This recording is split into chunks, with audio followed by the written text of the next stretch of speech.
Je m'appelle Valérie Cormier-Der, je coordonne le centre de référence maladies osseuses constitutionnelles à l'hôpital Neckar Enfants Malades et j'anime également une équipe de recherche à l'Institut Imagine. Cette étude porte sur l'achondroplasie, qui est une des chondrodysplasies les plus fréquentes, caractérisée par une insuffisance staturale qui atteint électivement les humérus et les fémurs et qui est en rapport avec un variant hétérozygote dans le gène FGFR3. FGFR3 est un récepteur de croissance fibroblastique et la caractéristique de la mutation est d'entraîner une activation de ce récepteur.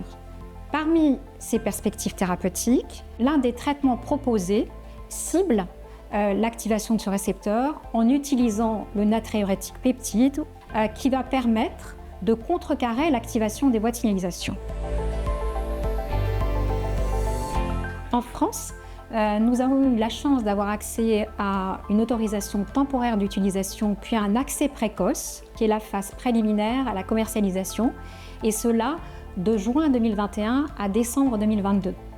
Afin d'anticiper cet accès précoce, nous avons décidé de mettre en place un consortium au sein du réseau maladies osseuses constitutionnelles avec 6 autres centres répartis sur tout le territoire pour décider ensemble des critères d'inclusion, de la priorisation des patients, du suivi des patients et pour harmoniser également la communication avec les patients et avec l'association de patients.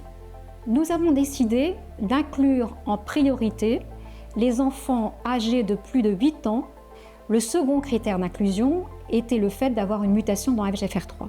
Afin de faciliter l'adhésion des enfants et le suivi du traitement qui est parfois fastidieux puisque c'est une injection sous-cutanée tous les jours pour stimuler les enfants, nous avons mis en place des ateliers d'éducation thérapeutique en commençant pour le premier par des enfants de plus de 7 ans.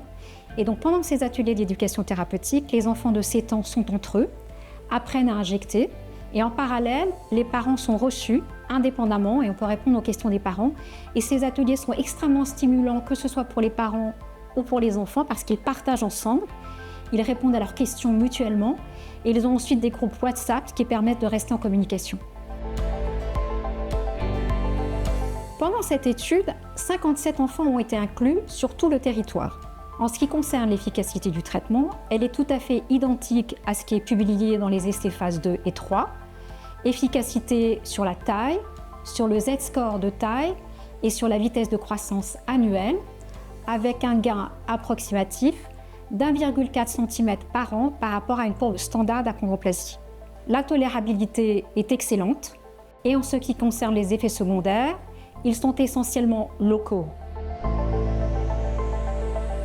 Aujourd'hui, en France, tous les enfants de plus de 2 ans ont accès à ce traitement par vosoritide. Il est très important de continuer à suivre le protocole que nous avions mis en place dans le cadre de l'accès précoce pour que ces enfants soient suivis de façon harmonieuse et rigoureuse pour que nous puissions colliger l'efficacité, la tolérabilité et la notion des effets secondaires en vie réelle. Les questions qui restent ouvertes sont: est-ce que le vosoritide est efficace sur d'autres paramètres que la taille? Va-t-il améliorer la qualité de vie? Va-t-il améliorer la proportionnalité? Va-t-il améliorer certaines complications des premières années de vie? Et il reste extrêmement important, là encore, de partager nos expériences et notre participation à des consortiums internationaux permettra peut-être de répondre à ces questions et d'améliorer plus globalement la qualité de vie de tous les patients.